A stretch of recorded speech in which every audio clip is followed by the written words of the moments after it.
The internet is dead and we are the killers. Uh-oh.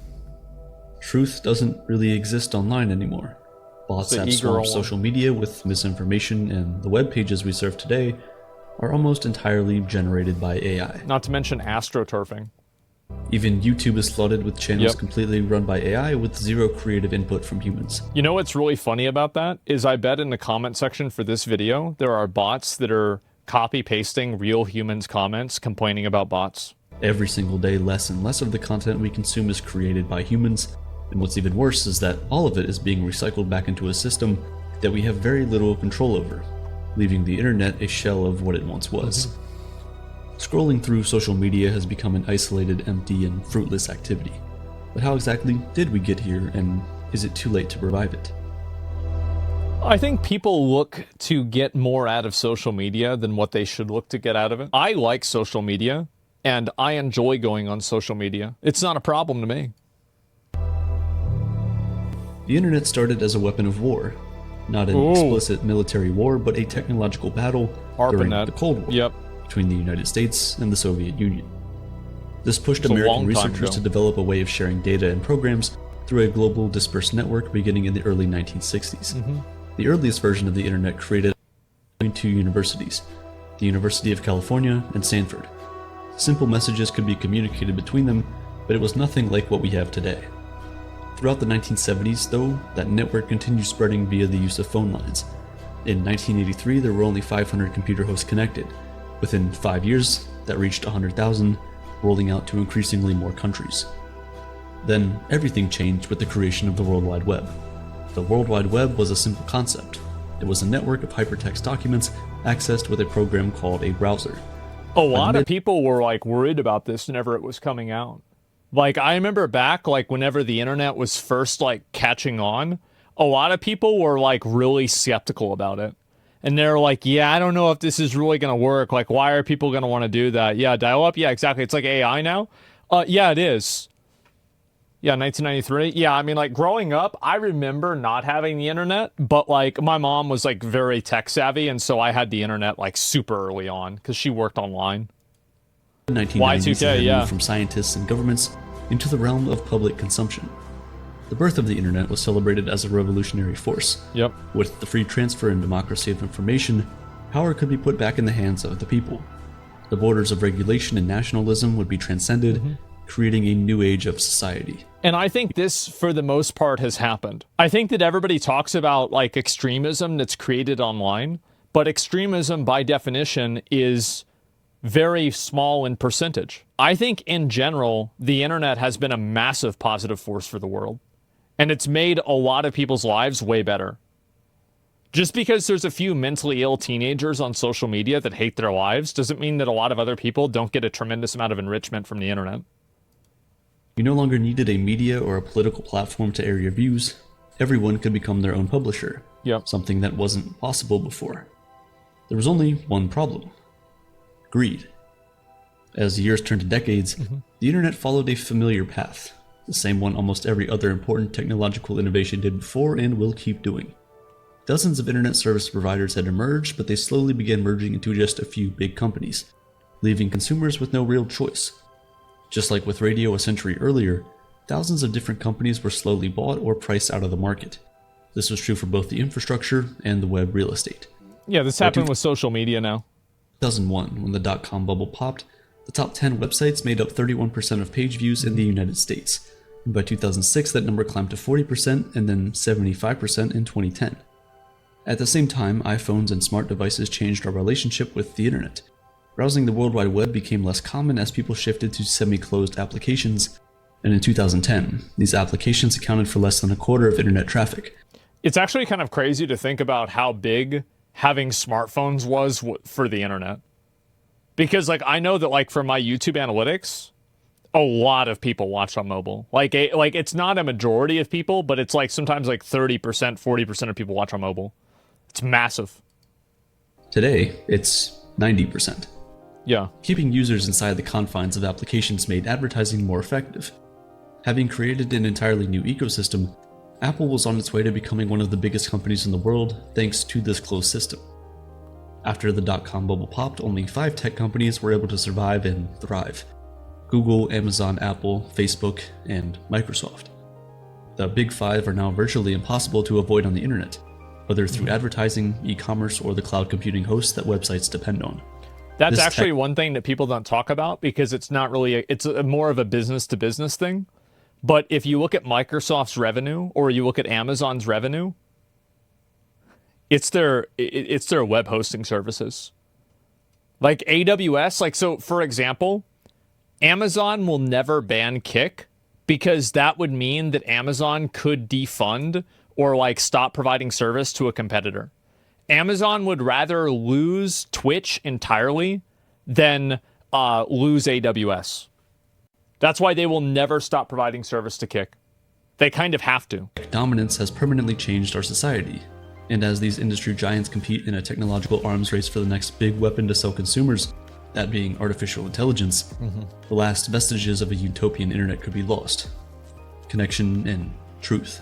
I also think that whenever you're talking about AI, one of the really big causal factors of AI being like a gold rush is because a lot of the different people that run these companies and make these companies, they want to attract investment. And right now, one of the more appealing things with investment is investing into AI, because the payoff for that is uncapped. Nobody knows how much money you could make. So it's basically like people buying mystery boxes rather than buying something that will pay off, that will give them $20 whenever they spend 10. So that's one of the big reasons why AI is being pushed so hard, is because it's following the trend of like what investors and what people are trying to make money with. Loot box investments. Yeah, but like what is venture capital? Like, I mean, sometimes in a lot of cases it is, right? You take 100 shots, you hit one, but that shot goes to the moon and you make all the money back from the other ones. And then you write the money that you lost off from 99 shots off on your taxes. So there you go. It's also because of investment and trying to perceive value, trying to have the company have a perception of value. Excuse me. Nearly 5.5 billion people have access to the internet, and the average user spends 6 hours a day online. It's by far the world's That's fucking insane, by the way. 6 hours a day online average for a person? That's crazy. Because like, if you think about working for 8 hours, internet for 6 hours, sleeping for 8 hours, so they only spend 2 hours a day off the internet? That's fucking insane. Market, and unfortunately, the yeah, for me it's double that. In that market is your attention. Views, likes, and reviews are worth their weight in gold, and this has led to a huge shady marketplace for all kinds of engagement. Oh yeah. Money has turned the internet into a tiered system, ripe for exploitation. Creating a successful channel or social media profile can be a lucrative long-term investment. With a few clicks and dollars, anyone can buy thousands of Spotify streams, Instagram likes, or YouTube views. How can companies offer these services? Well, employing thousands of people to click on... I do think that, like, a lot of the people that bought views, like on Twitch, for example, there are some people that have faked it until they made it, but that's a survivorship bias. The majority of people that view bot don't get any payoff, and nobody ever respects them, and everybody thinks that they're a joke. Like, and that's the same with a lot of content creators. Post manually would be far too expensive. Instead, they use bots, automated, unattended software. When set on a target, they artificially engage with the post, boost it in the rankings, and attract more attention. Websites do their best to scrub bots out, but it's almost impossible to remove them all. Bots everywhere. I mean, there's always going to be bots. Over the last 6 years, Meta deactivated over 27 billion fake accounts. Some believe it's already too late to take action against bots. They think we may have reached a dark tipping point. First posted in 2019, the Dead Internet Theory proposes that we're living in a dystopian ghost town populated by simulated actors. According to the Dead Internet Theory is just like the Truman Show, but on the internet, right? Like, but like everybody there, instead of being a paid actor, is like a robot. Like, I understand what it is. Now, I think that there are cases where this becomes true, but not necessarily. And I think also you can't stop bots because there's money to it. Anytime that somebody can make money, you're never going to be able to get rid of it completely. It's just about reducing the negative impact that it has. Yeah, I'm already AI. Yeah, look at me. The theory, something changed around 2016. The internet had become so saturated by automated content that having a genuine human-to-human interaction was rare, if not impossible. Surfing the web was like driving alone and only passing automated vehicles on the road. Yeah. The theory's original poster admitted that it sounded conspiratorial, but they were certain of a feeling that something was distinctly lacking. There wasn't. And it also goes farther because, like you say, dead internet theory, that's one way to look at it, but it's also a feeling of inauthenticity that is promoted by everybody on the internet. Like a really good example of this is if you look at gaming journalism, there's never a true diversity of thought. There's always like the right opinion to have, and then inside of that right opinion, you have people that are like maybe deviating a little bit, but you don't really have a diversity of thought. And I think that that's almost even worse than the dead internet theory, because whenever you have people that are behaving like bots, that's worse than bots. Like, that's what I think. Yeah, point was, it's like there's no real window of like opinions. Like this is the amount of opinions that like people can have, right? And that people do have, and this is the amount of opinions that's like represented in media. I'll be right back. Anyway, I think that's what happens a lot, is because there's so much commercialization of the internet, you don't have a real diversity of thought that actually exists. That's why, like, for example, I think Twitter's so good, because anybody can go on Twitter and say whatever they want, and they're not beholden to, like, advertisers. And it's a lot different than the other websites. Let's just say that. Emptiness online that hadn't been there in the early 2000s. Images, conversations, and memes all began to resemble one another, while forums that were once exciting now felt sanitized. This was all supposedly carefully curated to keep control of culture and political power, and most of all, to make sure that the general population stays in line. Yeah. The amount of cultural control that social media companies exercise, I think, is way overbearing. It's massively overbearing. Dead internet theory remained on the fringes until 2022, when a grand unveiling brought the issue of bots to global attention. On November 30th, 2022, the world was introduced to ChatGPT. Built on a large language model that processes gigantic datasets and forms relationships between ideas, it is the most advanced form of artificial intelligence ever to exist. For now. For decades, computers have been much more powerful than humans at specific tasks, like chess or mathematical calculation. The question that divided computer scientists and philosophers was whether or not computers could ever transition into a kind of general intelligence. Mathematician Alan Turing asked this question in 1950. He developed the Turing test as a way to determine whether a machine was thinking. The test was simple. For a computer to pass, it has to fool a human into thinking they're talking with another human. Last year... That's easy as fuck to do. Like, you can have plenty of dumbass people think they're talking to a real person, but it's a robot. Yeah, I mean, that's easy as hell. People are dumb as fuck. Like, yeah. ChatGPT-4 became one of the first to pass the Turing test. We had officially brought a machine to life, and suddenly the dead internet theory became not just a conspiracy, but a likely future. And if we can't distinguish between humans and AI anymore, who can we trust?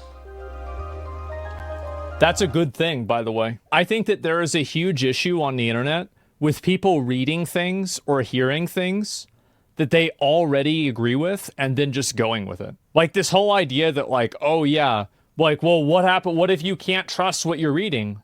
Good, you never should have. Yeah, welcome to how it's always been.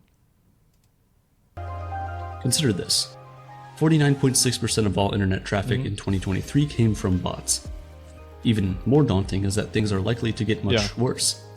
Now that search engines have started to integrate AI technology like ChatGPT into their services... Somebody says echo chambers exist IRL. I think it's not about it being an echo chamber. That's not the issue. The issue is that people don't have a healthy degree of skepticism whenever they hear things, and they believe things without evidence. And I think that the AI addition and like how prevalent bots are nowadays cause people to be discerning in a way that I think that they always should have been. Does that make sense? The flaws have never been more clear. Tech giants are rushing products to the market to compete with each other for supremacy. In the process, there have been some disastrous results. Google's entry into the world of AI, Gemini, told users that rocks are a source of vitamins. Astronauts who landed on the moon encountered cats. Backpacks are just as effective as parachutes when jumping out of a plane. These tech-fueled hallucinations come from them trying to piece together gigantic amounts of information that have been compressed. I don't really think that that matters. Like, I think that's... It's funny that it happened, but, like... I mean, you couldn't have had something like Unreal 5 without having 16, 32, and, like 64-bit graphics in games. So it's like, yeah, obviously, like, it's not very good right now. It just started, like, 2 years ago. I mean, let's come back in 5 or 10 years and we'll see what happens, right? It's like, yeah. Now, and it's funny to talk about it, but, like, anybody who looks at the way it is right now and says, oh, it'll never get better than that. That's as good as it gets. See, I told you this stuff sucks. When has that ever been true with any technology ever? Never. Literally never. That's never been true. Why do people think that with AI? It's pure fucking cope. And they do this with an algorithm that identifies the important components and interpolates the missing pieces. Mm-hmm. Anything creative is usually generated using a composition or altered version of work that has already been created by humans. Artwork and music online are being used as training data for artificial intelligence, leading to many arguing that workers are being exploited. Hundreds of artists backed by the nonprofit Artists' Rights Alliance have signed an open letter seeking to prevent AI from sabotaging and undermining artists. That doesn't matter. It doesn't matter. Other countries will do it. They'll create better models. Then if the better models create better products at a cheaper price, and that price is put on the free market will choose the product that has a better price. That's just what happens. Trying to fight against this is delusional. On top of that, these models don't know how to judge whether or not a source is trustworthy. Instead, they gravitate towards popular responses, which can range from reliable academic journals to a meme made by a 17-year-old to gain Reddit karma. One individual created a fake website designed purely to trap crawlers. These are automated programs commonly used by search engines to systematically download the contents of web pages. They realized that the GPT bot was collecting around 3 million pages from their sites every day. This was a small window into the quality of data that is being scraped by chatbot AIs and informing their responses, which isn't exactly a positive sign. What's even worse is I don't really see this as being a problem. I think that this will just continue to get better and improve over time. Like, I'm very much not a doom and gloomer with, like, the internet, because I think that things will get worse on the internet in some ways, but I think that that is inevitable. It's basically theft. Yeah, I mean, it is and it's not, right? It's very abstract if it's theft or not. I personally don't think that it's theft. I don't think so, because you can take what somebody else says and say it yourself. So it's like, if a human being did this, would it be theft? No? Well, then it's not theft. If a human can do it, the bot is only automating it. Yeah, exactly. I don't. The internet is already generated. I've never found an argument that convinces me. The next generation of AI will use content created by the previous generations as training datasets, and with each passing generation, the work these AI tools produce will continue to be less and less human. Search results will be filled with AI-generated content, and finding trustworthy sources will become even more difficult. I don't think that's true, because if that is true, then people will stop using it, and it will go away until it becomes not true. People are not going to use... It's the same with, like, NFTs. You want to know why people don't use NFTs? It's because they don't provide a value that's good. It's not because they don't like the technology. Most people are, like, positive towards the technology in general, right? Or at least they don't understand it. So if the AI is not providing a service that is superior to, or at least equal to, the experience that they were getting beforehand, then people will not choose to use AI. The word robot was first used in a 1920 Czech science fiction play called Rossum's Universal Robot.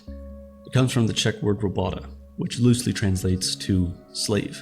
Oh. This was a good description of mechanical robots used in production. They were simply tools like a hammer or a calculator. As robots moved into the digital world, though, the relationship between master and slave has been blurred. Is that true? I don't think that's true. I think it's obvious that the robots are in subservience to people. Like, the doomsday scenario is if that doesn't happen. That's like Terminator. Online media is already largely controlled by artificial intelligence.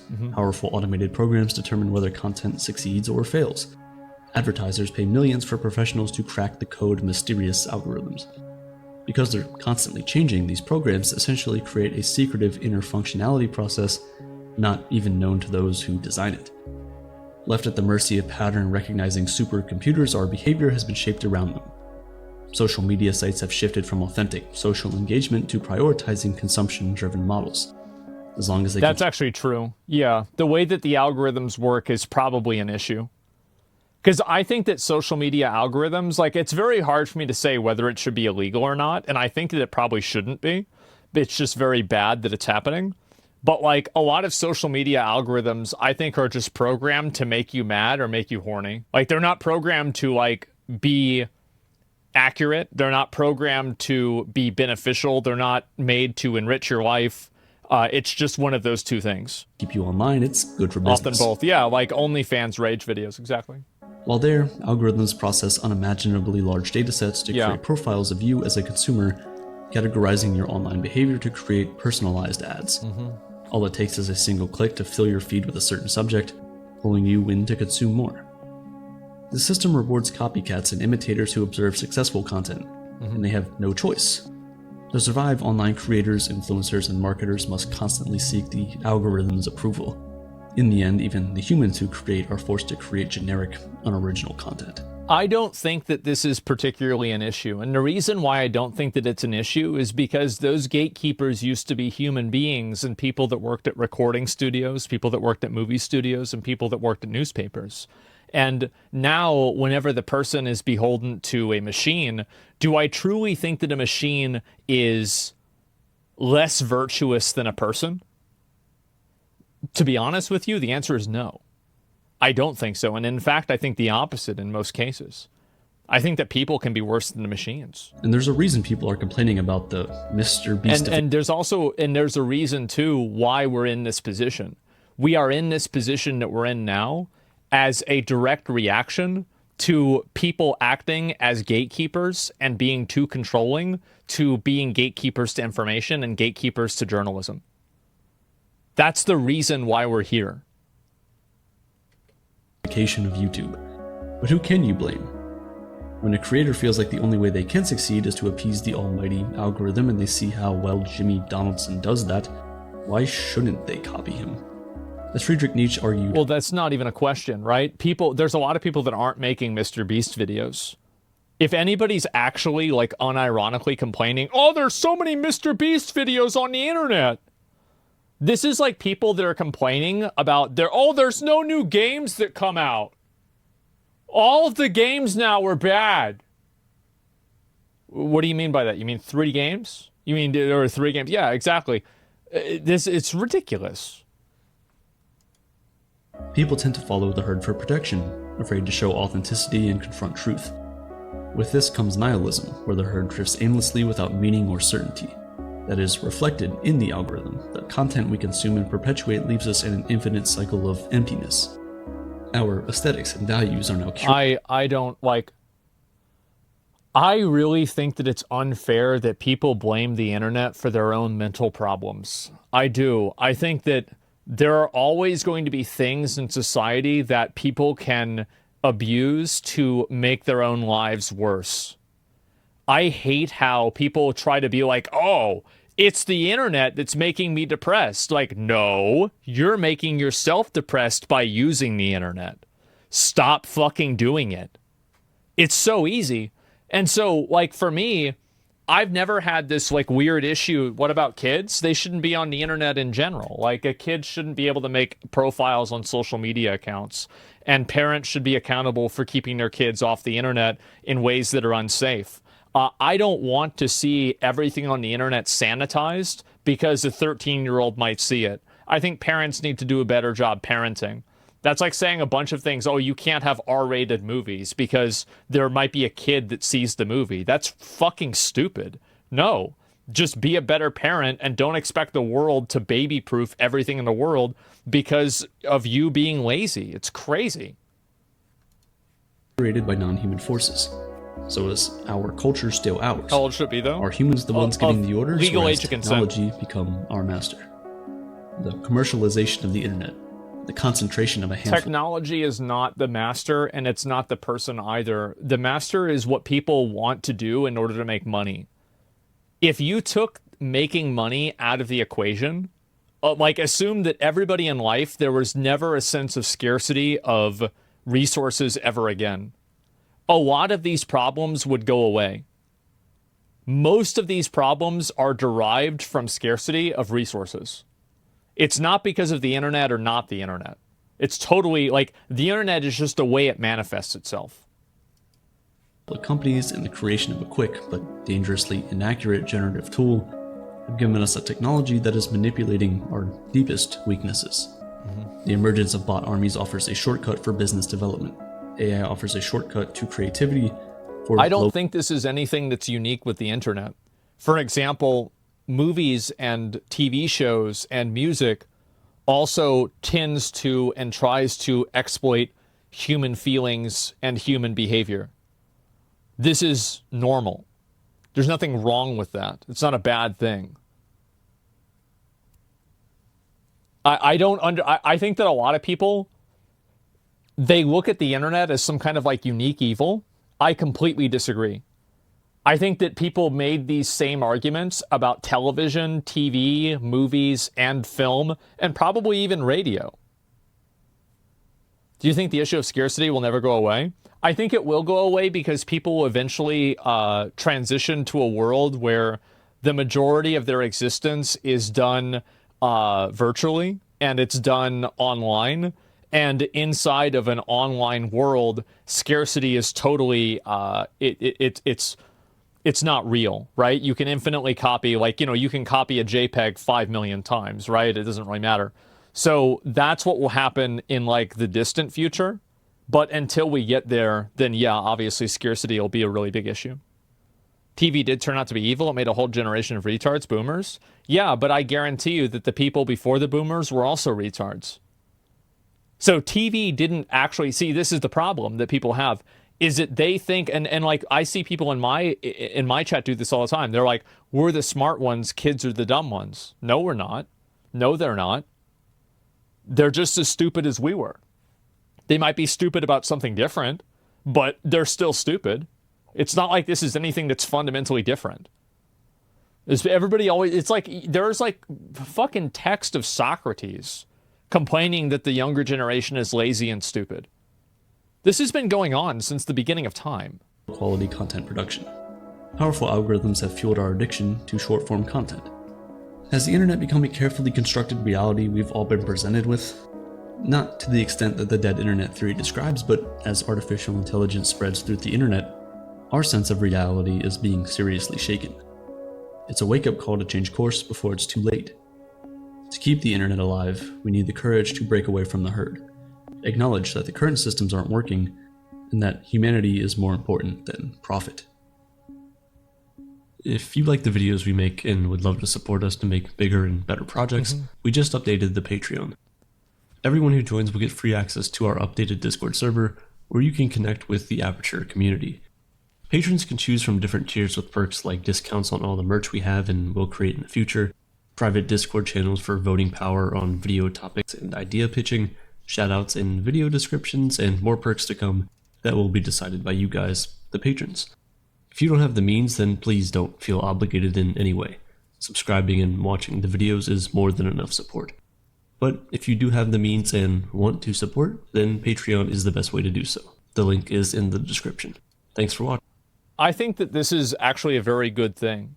And you're seeing this happen, like if you look at, for example, the way that he ended this video ended with a self-promotion for his monetization. This makes him less accountable to big brands. It makes him less focused on trying to make sure that he upholds like a status quo of like the right opinions to have, etc. And he can just go and say and think whatever he wants on his YouTube channel. And as long as he doesn't get banned, he can still have a direct audience that he's accountable to, and he can make content for them. So I think that's a good thing. It's a great thing.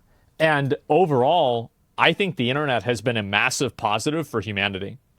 It's been a tremendous positive. And I don't think it can even be overstated how good it's been.